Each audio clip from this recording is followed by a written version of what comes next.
Hello everyone and welcome back once again with a new video of यूसिस champs. मैं आपका दोस्त N मंटोर समंजा स्वागत करता हूं आज के इस वीडियो सेशन में। वो ज्ञान वाला स्वैग आ गया यहाँ पे, कोई ना। So basically we are on economics chapter history chapter number 1, the rise of nationalism in Europe. Already हम लोगों ने कल कर लिया था द न्यू कंजर्वेटिज्म टॉपिक को शुरुआत, ठीक है। वहीं से इसको आज कैरी फॉरवर्ड करते हैं। सब लोग अपने अपने एनसीईआरटी बुक ओपन कर लो। द न्यू कंजर्वेटिज्म, ये टॉपिक ऑलरेडी मैंने आपको कल समझा दिया था, व्हाट डज इट मीन, है ना। हियर एक बार फिर से रिपीट कर दे रहा हूँ, सभी लोग ध्यान से सुन लेंगे कि here the word conservative means those who return back in the era of monarchy, मतलब those who want to return back monarchy rule, so they are called conservative. And as it is called new, why it is called new? Because they want to keep the changes done by Napoleon. याद रखना कि जो Napoleon ने changes किए थे वो चाहते थे कि इन चेंजेस को मेंटेन रखें, because that changes were somehow good one. So they what believe, who believe? Now यहाँ पे मैं जब they बोल रहा हूँ ना, तो एक दिमाग में आपको हिंट करना चाहिए कि हु बिलीव। तो यहाँ पे याद रखना कि the word they refers to Vienna Congress, या ठीक है, याद रखना Vienna congress. So Vienna congress believe that the changes brought by Napoleon will strengthen the monarchy, ठीक है। सो ये रीजन था कि इसको न्यू कंजर्वेटिज्म कहा गया, ठीक है। अब आपसे क्वेश्चन क्या आएगा, जल्दी से क्वेश्चन लिखो आज के लिए। मैंने कल आपको लिखवा दिया था क्या, व्हाट वाज न्यू कंजर्वेटिज्म, ये क्वेश्चन हुआ था क्या कल, व्हाट वाज न्यू कंजर्वेटिज्म। बहुत बढ़िया। नेक्स्ट अगला क्वेश्चन लिखेंगे, when and by whom Vienna Congress या Congress of Vienna hosted, when and by whom Congress of Vienna hosted, when and by whom Congress of Vienna hosted.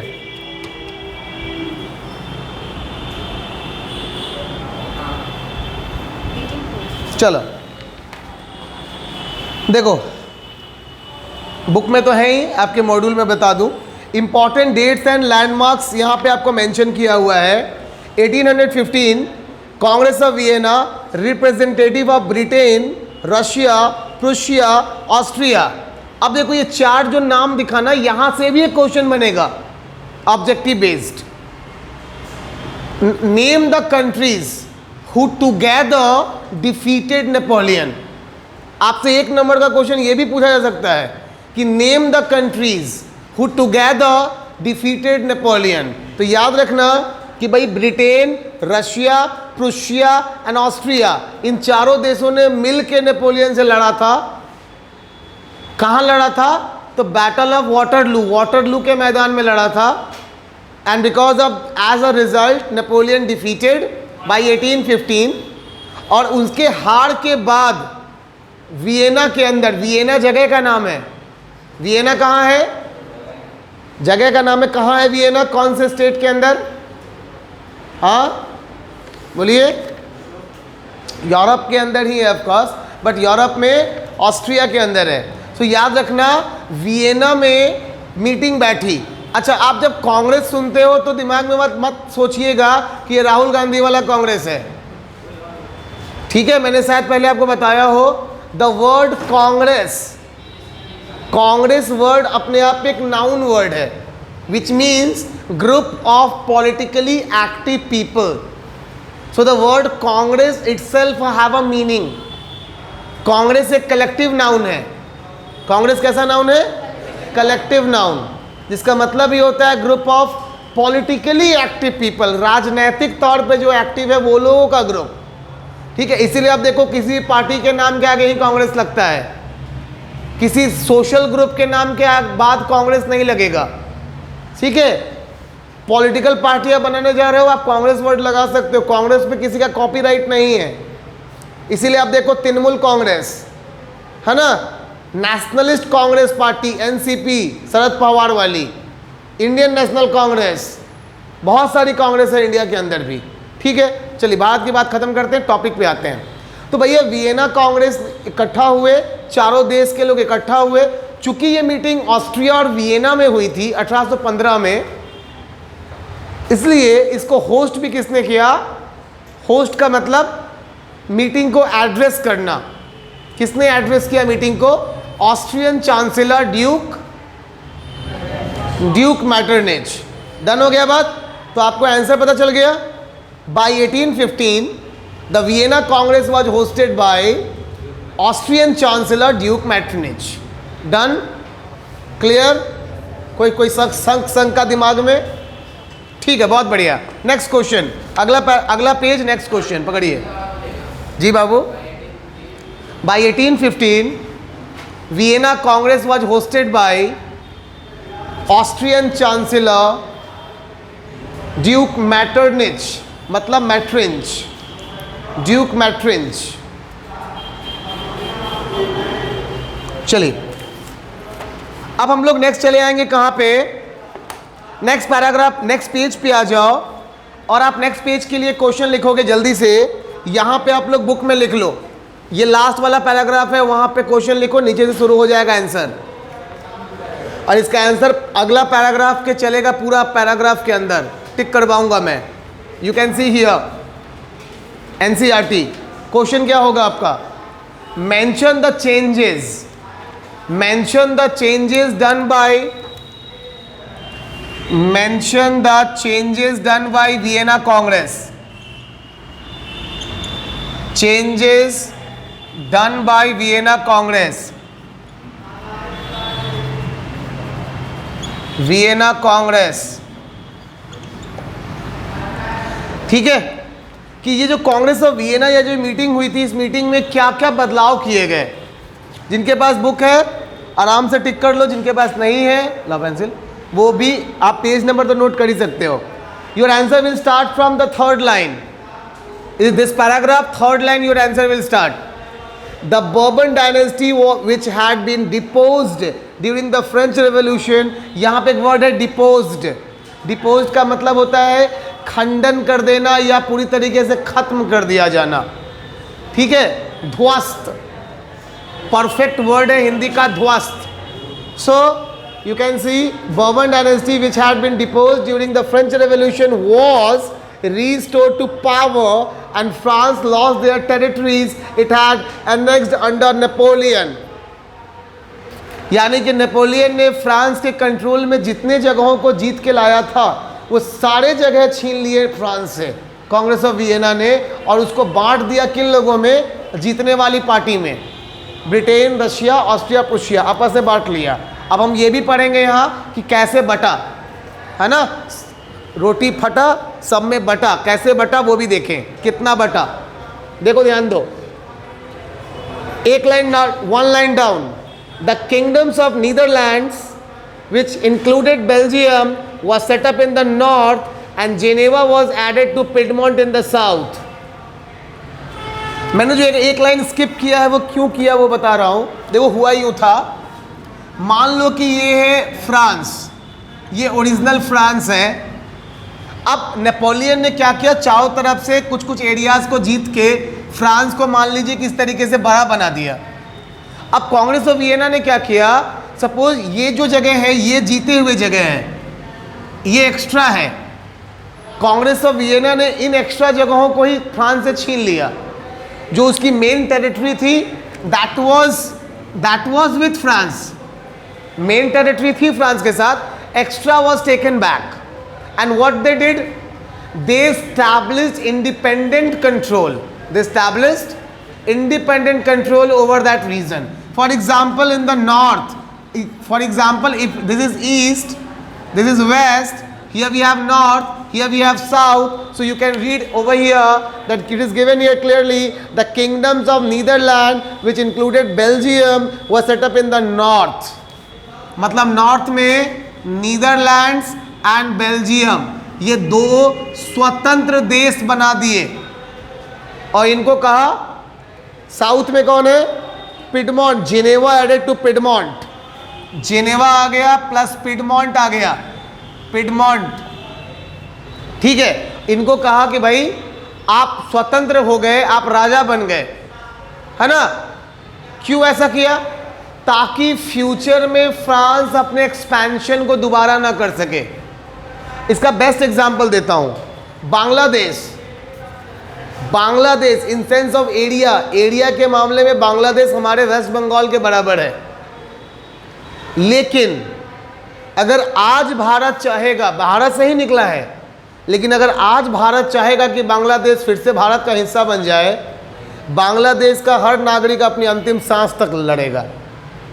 Reason, the prime minister of Bangladesh is Sheikh Hasina. ठीक है, वो एक छोटे से जगह की prime minister है, but she is the prime minister. She will sit with Narendra Modi, she will not going to sit with Mamata Banerjee, because Mamata Banerjee is the chief minister of West Bengal. बट उतने ही एरिया बांग्लादेश की वो प्रधानमंत्री हैं, पोस्ट अलग हो जाता है, पावर अलग हो जाता है, रिस्पेक्ट अलग हो जाता है। इसीलिए इंडिपेंडेंस स्टैब्लिश कर दिया ताकि ये लोग अपने लिए लड़े और फ्रांस फ्यूचर में अपना एक्सपैंड ना कर सके। ठीक है, next, your line will continue हो भैया, आंसर खत्म नहीं हुआ। उसके बाद क्या है, देखो यहाँ पे, Prussia was given important new territories on the western frontier while Austria was given control to the northern Italy. ठीक है, so all these are the points, but the German Confederation of 39 states had been set up, Napoleon's had been set up by Napoleon was left untouched. Germany के 39 states को वैसे का वैसा ही छोड़ दिया गया जैसे कि नेपोलियन ने सेटअप किया था। In the east Russia was given the part of Poland, मतलब पोलैंड दे दिया गया रशिया को, बिकॉज वो सटा हुआ था रशिया से। And Prussia was given the part of Saxony, Saxony का पार्ट प्रूशिया को दे दिया गया। ठीक है, प्रूशिया का मतलब जर्मनी, क्योंकि बाद में प्रूशियन किंग ही पूरे जर्मन यूनिफिकेशन को करने वाले हैं। सो आप दिमाग में एक तरीके से छाप लो कि प्रूशिया इक्वल्स टू जर्मनी। ठीक है, डन। सो टिल दिस ये हो गया आपका आंसर खत्म, डन। चलो अब बहुत इंपॉर्टेंट ये फिगर है, this figure is very important. Question लिखोगे, what does the figure symbolises? Figure number 6, what does the figure symbolises? Question number, figure number 6, the figure symbolises. ये हो गया आपका आज का क्वेश्चन। अब ध्यान से देखो, यहाँ पे आपके पास बुक है तो बहुत अच्छी, नहीं है तो ध्यान से घर जाकर देख लेना। इस फिगर में क्या है, people basically there is a table, it's a round table, round table, they all are seated together, so it's a kind of conference is going on. लोग बैठे हैं और आप जैसा जानते हो कि we humans are social animals, हम खाएं चाहे नहीं खाएं, बट बिना बात किए तो बिल्कुल नहीं रह सकते, है ना, because we are social animals. ठीक है, तो यहाँ लेकिन पिक्चर में क्या दिखा रहा है कि all the members they all seated together but they have a strap, they all are having a kind of stripe over their mouth, सबकी पट्टियां बंधी है मुंह पे। मतलब समझ में आ रहा है? ये फिगर ये सिंबलाइज करता है कि they all are having a free hand, उनके हाथ तो भले ही खुले हों लेकिन उनके मुंह बंद किए हुए हैं। किस चीज से? Censorship. So this figure symbolizes censorship. Now what this censorship means? एक वर्ड है बाबू, सेंसरशिप। सेंसरशिप का मतलब होता है kind of political ban over speeches, एक टाइप की राजनैतिक यू कैन से बंद, आपके बोलने पे, बोलने की आज़ादी आपसे छीन ली गई। यू कैन नॉट एक्सप्रेस और से एनीथिंग अगेंस्ट गवर्नमेंट, सरकार के खिलाफ आप कुछ नहीं बोल सकते, है ना। मैं एग्जांपल देता हूं हमेशा पापा का, तो there are two type of पापा अगेन।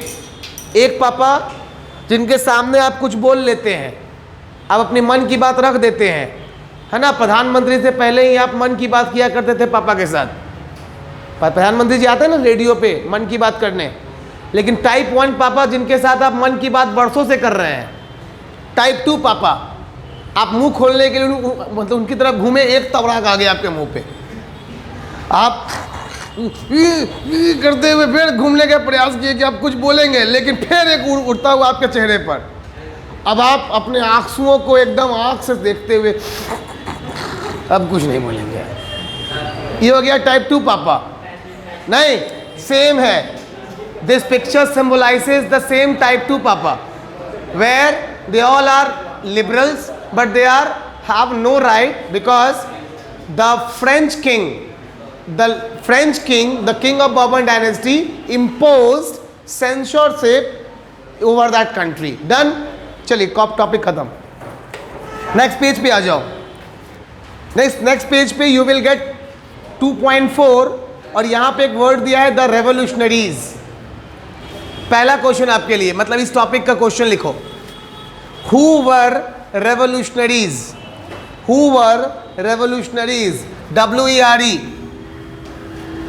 जो आपके लिए वेयर है वो हमारा वर है, तो कंफ्यूज ना हो ना। So who were revolutionaries? This is your question for today.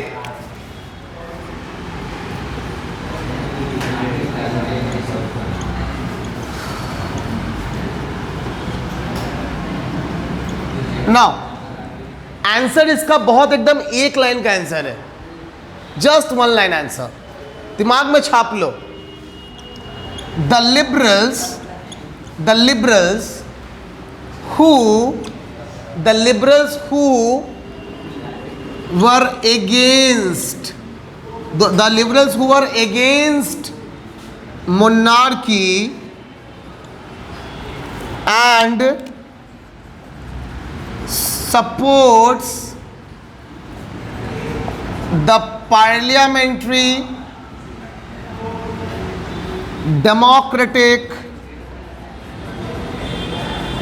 form of government. This will be your answer. So the liberals who were against monarchy and supports the parliamentary democratic form of government were called revolutionaries. आज की भाषा में बात करें तो बागी, है ना। आप समाज में देखो, समाज में बागी किसको बोला जाता है? रेबल, है ना। जो राजनीतिक जो परिस्थितियां हैं उसके खिलाफ हो, वह जो हमेशा नेताओं के अगेंस्ट बात करे, जो हमेशा कहे कि राजनेता गलत है, सही काम नहीं कर रहा है, हम समाज में उसको बागी कहा जाता है, बगावत करने वाला। मतलब देखो, आपकी फैमिली में एक कोई शेड्यूल या सिस्टम चला आ रहा है, आप उसके अगेंस्ट काम किए जाके, you will be called revolutionary और you will be called rebel और यू विल बी कॉल्ड बागी, है ना। बेस्ट एग्जाम्पल जो आपने मूवी भी देखा होगा, किसका? महावीर सिंह फोगाट। वो क्या है? इन टर्म्स फॉर हरियाणा के दृष्टिकोण से बात करें, he was a revolutionary, he was a rebel, क्योंकि उन्होंने हरियाणा की अंदर जो संस्कृति है कि भैया बेटियां घर में रहती हैं, 10th कर ली, उसके बाद उनका लाइफ स्पैन खत्म। लाइफ स्पैन मतलब क्या? Their freedom of life as a single, उनकी शादियां हो जाती हैं, दे वेंट टू ससुराल, मतलब their husbands home and they started their another journey. ये ही है 90% हरियाणा की लड़कियों की सच्चाई।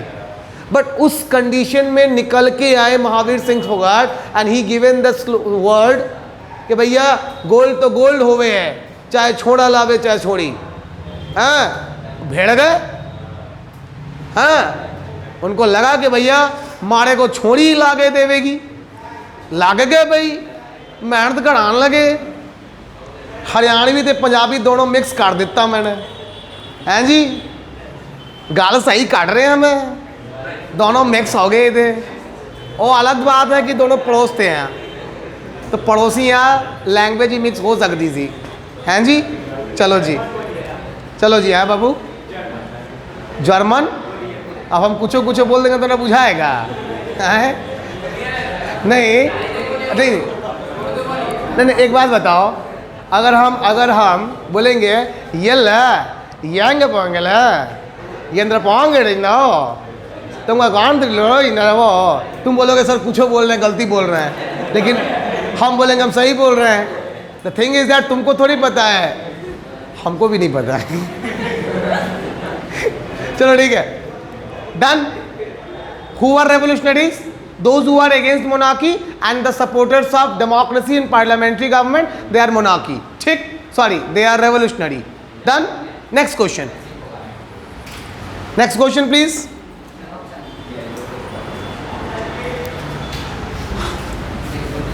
Who was Giuseppe Mazzini?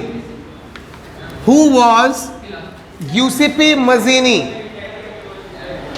Who was Giuseppe Mazzini?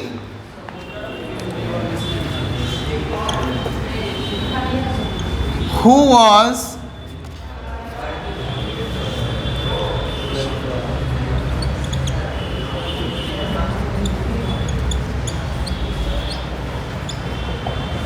was Giuseppe Mazzini? चलो, तो दो तीन बातें याद कर लेंगे। Number one, he was from Geneva, है ना? He was from Geneva and basically he was a revolutionary. He was a revolutionary, and most importantly he was the founder of two secret society called Young Italy and Young Europe, na? Young Italy in Marseille and Young Europe in Bern, सही है, and Young Europe. So basically यही इतना याद रखो, because ये question एक number से ज़्यादा का नहीं आना है, ना एग्जाम में आएगा ना कहीं भी नहीं आएगा।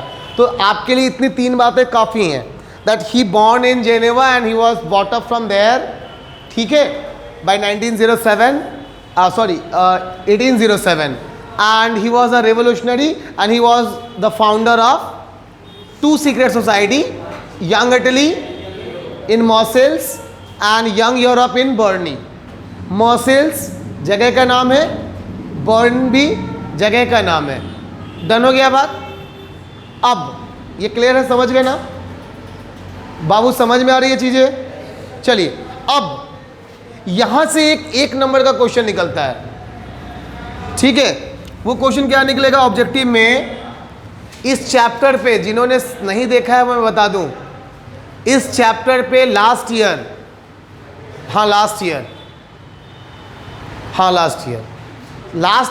टर्म 1 के टाइम, चूंकि टर्म 1 जो हुआ था लास्ट ईयर 10th वालों का ऑब्जेक्टिव आया था, इस चैप्टर से मेरे चैनल पे 200 क्वेश्चंस की मैराथन सीरीज है। I just find out 200 questions, 200 questions की मैराथन वीडियो है इस चैप्टर से, केवल एक चैप्टर 200 क्वेश्चन मेरे वाले पे। मतलब वीडियो में हमने 2-3 बार वर्ड यूज किया है कि बखिया उधेड़ के रख देंगे, सही में बखिया उधेड़ के रख दिए थे चैप्टर की। तो आप हर एक क्वेश्चन से क्वेश्चन निकालेंगे, घबराओ मत। चलो ठीक है, तो भाई यहां से एक और क्वेश्चन क्या निकलता है ना एक नंबर के लिए, कि व्हाट वाज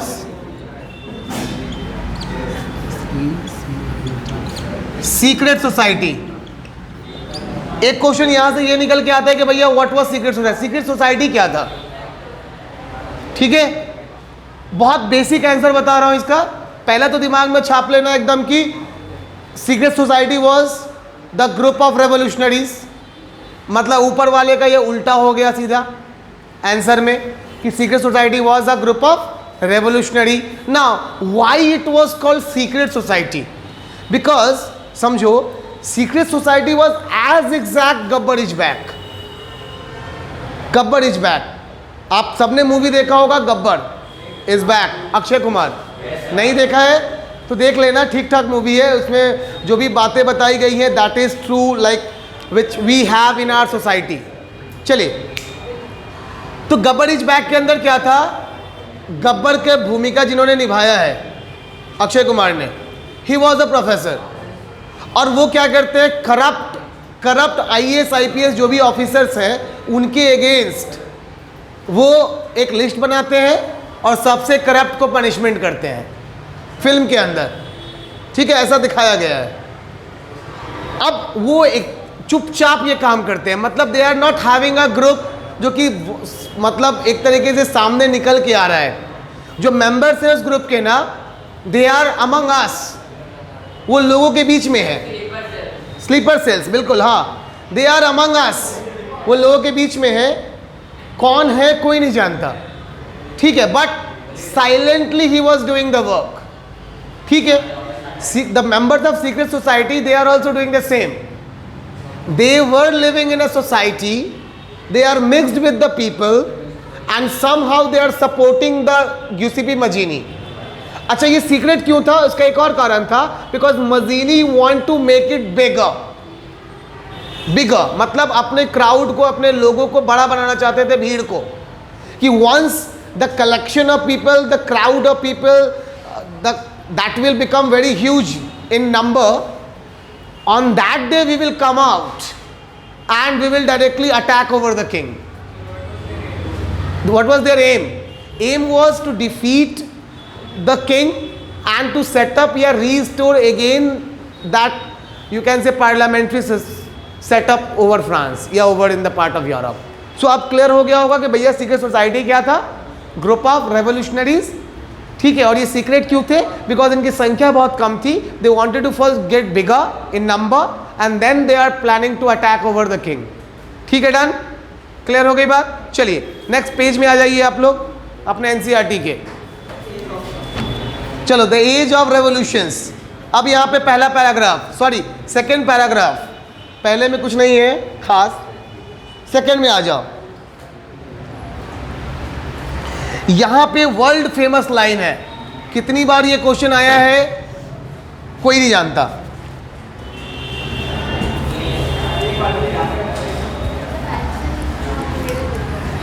पेंसिल पेंसिल कहाँ हो तुम?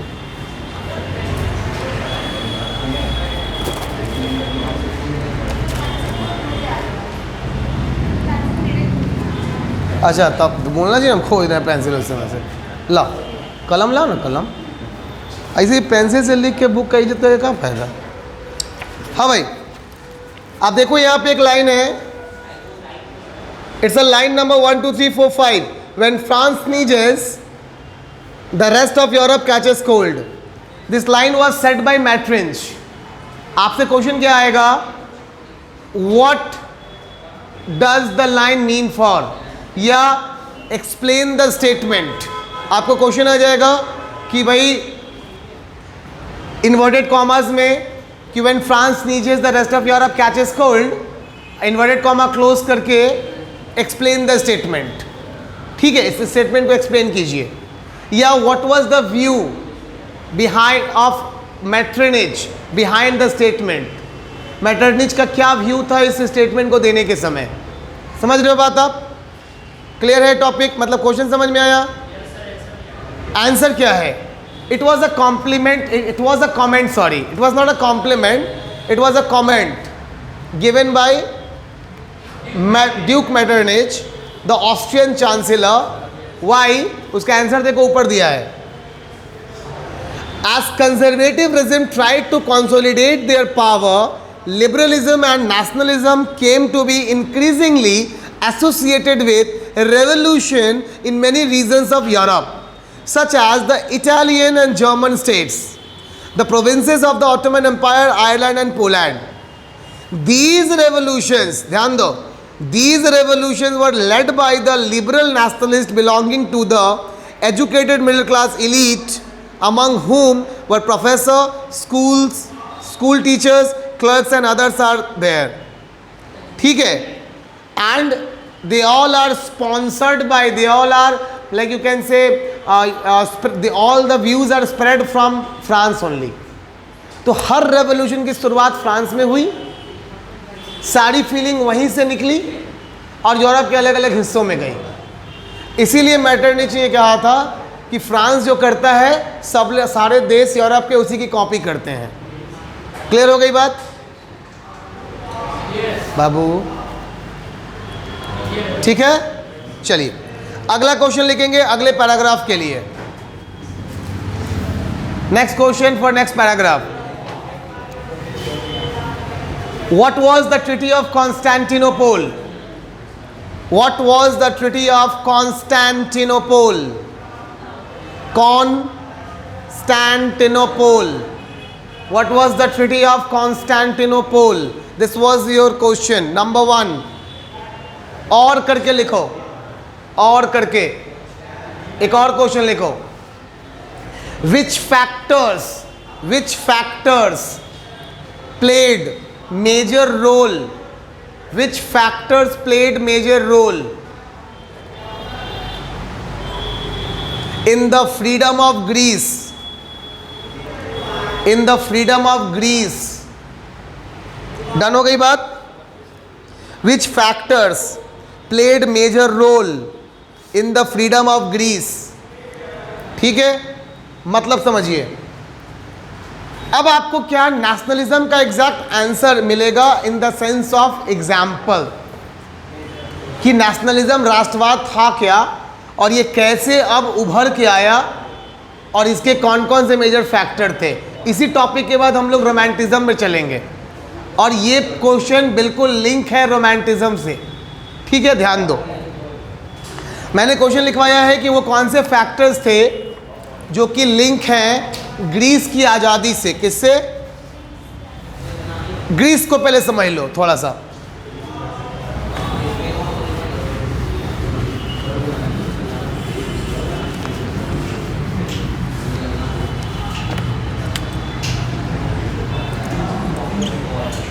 देखो इतना बड़ा जो मैंने ड्रॉ किया, ये इतना बड़ा ग्रीस नहीं है। This was Ottoman Empire. It was Ottoman Empire, so big, so huge, and Ottoman Empire was a Muslim empire. What kind of Muslim empire? Headed by Khalifa. Headed by Khalifa, and Khalifa is the spiritual, याद रखना, spiritual head of Islam. मतलब पूरे world के इस्लाम धर्म के, मतलब मुसलमानों के पूरे विश्व के, पूरे वर्ल्ड के मुसलमानों के जो सबसे बड़े धर्म गुरु होते हैं उनको हम लोग खलीफा बुलाते हैं। और ऑटोमन एम्पायर का राजा खलीफा हुआ करता था, धर्म गुरु मतलब सबसे बड़ा धार्मिक गुरु, स्कॉलर। उनसे ज़्यादा रिलीजियन मतलब इस्लाम के बारे में कोई जानता नहीं होगा, ऐसा समझ सकते हो। पोस्ट की वजह से, जानकारी तो किसी के पास भी हो सकती है, लेकिन पोस्ट की वजह से हम ऐसा मानेंगे कि इनसे ज़्यादा किसी को नहीं आता होगा। देखते हो ना बहुत जगह में क्या होता है, एक मिनिस्टर पावर में तो बहुत बड़ा होता है, लेकिन उसके ऑफिस में काम करने वाला प्यून के पास उससे ज़्यादा दिमाग होता है। तो यहाँ भी लॉजिक वही है, खलीफा पोस्ट में बहुत हाई है। ठीक, अब समझो, कहीं एक छोटा सा यहां पे है Greece. In sense of area Greece was a very small region. ठीक है, in front of Ottoman empire. फिर भी ग्रीस को आज़ादी मिली ऑटोमन एम्पायर से। कैसे, क्यों? This is only our answer question. समझिए, Greece is having its own culture from very past. जैसे हमारे भारत में राम है, हमारे भारत में सतयुग था, फिर त्रेता युग आया, फिर द्वापर युग हुआ, फिर अभी कलयुग चल रहा है। तो सतयुग के बाद जब त्रेता आया तो त्रेता में राम युग था, फिर द्वापर में कृष्ण युग था। मतलब these are the mythological god and goddesses of Hindu class. हम ये मानते हैं कि हमारा जो भारत है वो सनातन धर्म की शुरुआत आज से लाखों साल पहले हुई थी। वैसे ही यूरोप के अंदर ग्रीस भी एक ऐसा देश है जहाँ पे भगवान हुआ करते हैं और उन भगवानों के नाम है Zeus, Poseidon, Hercules. These are the gods of Greek mythology. हमारे यहाँ जैसे राम है वैसे ही वहाँ हरक्यूलस है। जैसे हमारे यहाँ कृष्ण है, Hercules the God of strength, वहाँ पे पोसाइडन है, ज्यूस है, ये लोग वहाँ के भगवान के नाम है। ठीक, अब देखो हुआ क्या, ग्रीस जो था उसको बहुत ज़्यादा तंग करता था, जो भी है ना मुसलमान है वो ग्रीस के लोगों को तंग करते थे। उनको इस्लाम कबूल करने को कहते थे। इन्होंने क्या किया, प्रोटेस्ट किया, और जब इन्होंने प्रोटेस्ट किया तो पूरे यूरोप ने मिलकर इनका साथ दिया। क्यों दिया भाई? सो दोज हु बिलीव, याद रखना मैं बुक में दिखाऊंगा, those who believe in the culture of Greece, those who speak Greek as a language, those who believe in the religion of Greece, and those who want to protect it, जो इसको protect करना चाहते थे, they all come together and supported Greece। समझ रहे हो? Last example इसका देता हूं अभी के परस्पर में। आज से मान लो 50 साल के बाद आप सब कहीं ना कहीं हैं, जॉब कर रहे हैं। आज से 50 साल बाद आप कहीं ना कहीं हैं, जॉब कर रहे हैं। आपको सुनने में क्या मिलेगा जो कि होगा रियल में, भविष्यवाणी है लेकिन हो के रहेगा। आपको सुनने में मिलेगा कि तमिलनाडु, केरला, कर्नाटका, इन रीजन्स में बहुत तगड़ा सिविल वॉर चल रहा है। किसके बीच में? हिंदू और मुसलमानों के बीच में। केरल के अंदर Christian and Hindus, they both are fighting each other, है ना, क्योंकि उधर संख्या ऑलमोस्ट बराबर है। और आज से 50 साल बाद ये तय है कि वो एक इस्लामिक नेशन फिर बनेगा, भारत का टुकड़ा फिर होना है, साउथ से छटेगा भारत, टुकड़ा बन के रहेगा, इसमें कोई दुमत नहीं है। उस समय अगर तुम में से कोई यूएस में होगा या लंदन होगा, यूके होगा, कहीं होगा, जब आप ये सुनोगे ना तो आपके अंदर ने गुस्सा आएगा। गुस्सा इसलिए नहीं आएगा कि भारत के टुकड़े हो रहे हैं, गुस्सा तब आएगा जब तुम सुनोगे बीइंग अ हिंदू कि कोई हिंदू को मारा जा रहा है, हिंदू कट रहा है, हिंदू को आग लगाया जा रहा है। जो मुसलमान होगा उसको अपने मुसलमान भाई के लिए गुस्सा आएगा। ये क्यों आया? This was a feeling because of religion. ये धर्म का कनेक्शन है। कटने वाले को आप जानते भी नहीं थे, लेकिन चूंकि ये धर्म का कनेक्शन है इसलिए आप जुड़ गए। समझ रहे हो? अब मैं आपको लैंग्वेज का कनेक्शन समझाता हूँ। लैंग्वेज अभी मैं पढ़ना भी है इसमें आगे। लैंग्वेज का कनेक्शन समझो। Suppose you are in London, you just pass your graduation and you got a job in London. Now you are just शाम का समय है, that was the evening, and you just moving from your office to your home, you can say, or your guest house, wherever you are living in London.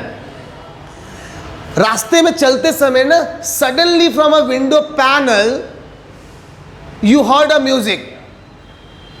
Suddenly अचानक एक मीठा सा ध्वनि आपके कान में आया, विंडो पैनल से, खिड़की से होते हुए। That was a month, that will be the month of November. वो नवंबर का महीना होगा। विंडो पैनल से आपको एक मीठी सी ध्वनि सुनाई दी। कौन सा? वो छठ पर्व वाला जो छठ में बजता है ना, वो वाला म्यूजिक नहीं। यू विल स्टॉप देयर, आप वहीं पे वहीं रुक जाएंगे। It is my challenge.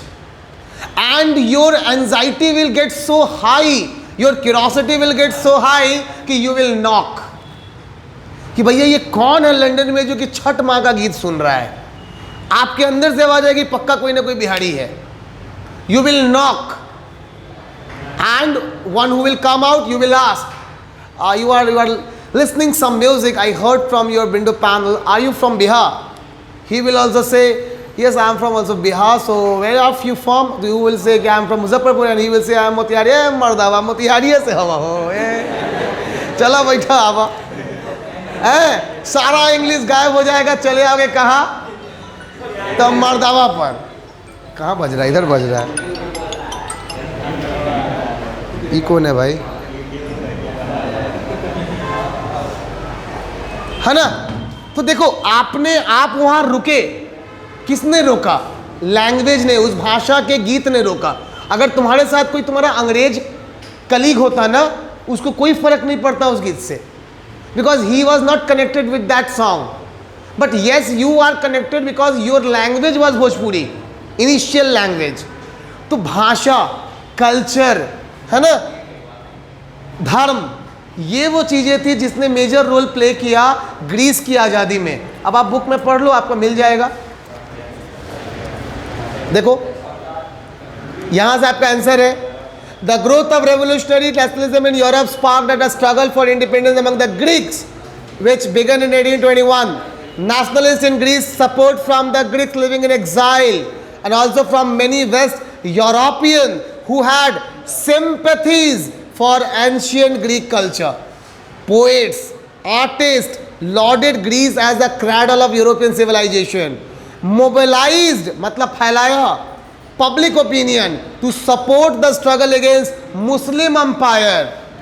The English poet Lord Byron organized fund and letter to fight the war which dead Faber in 1824. Finally, Treaty of Constantinople recognized Greece as a independent country. So 1832 Treaty of Constantinople recognized Greece as a independent country. Clear हो गई बात? चलिए आज के लिए last question लिख लीजिए, what was romanticism?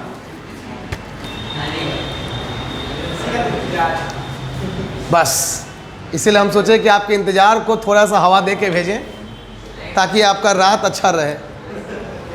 नहीं, चलिए, व्हाट वाज रोमांटिज्म? देखो एक बात समझो, first of all try to understand the main logic समझिए। What is romance? नहीं, सिंपल भाषा में पहले ये समझो कि रोमांस क्या है। नहीं, समझो, सिर्फ समझो, बेसिक फंडा ये है, इट इज अ फीलिंग। ठीक है, romance is just a feeling. Now feeling of what? Feeling of what? Feeling of connectivity. समझिए शांति से पहले, romance is just a feeling of connectivity with someone, with someone. अब आप कहोगे, you can see love and romance, they both are almost similar word, almost similar in sense of feeling. So you have a romance with your mother also, you have a romance with your sister also, you have a romance with your brother also, you have a romance with your loved one also. भैया हम लोग भी प्यार मोहब्बत करते हैं, है ना, इंसान है। नहीं तो भैया इंसान है तो भावनाएं हैं, भावनाएं हैं तो प्यार मोहब्बत है। तो भैया ये फीलिंग जो है ना किसी के लिए हो सकती है। अब मैं आपको बेस्ट एग्जांपल देता हूं इसका। You ever seen movie border? Border movie का एक सीन है जहां पे क्या होता है कि जो सुनील शेट्टी साहब हैं वो बालू के रेत में सोए रहते हैं और दूसरा एक सिपाही आके बोलता है कि ये क्या बंजर जमीन पे लेटा हुआ है।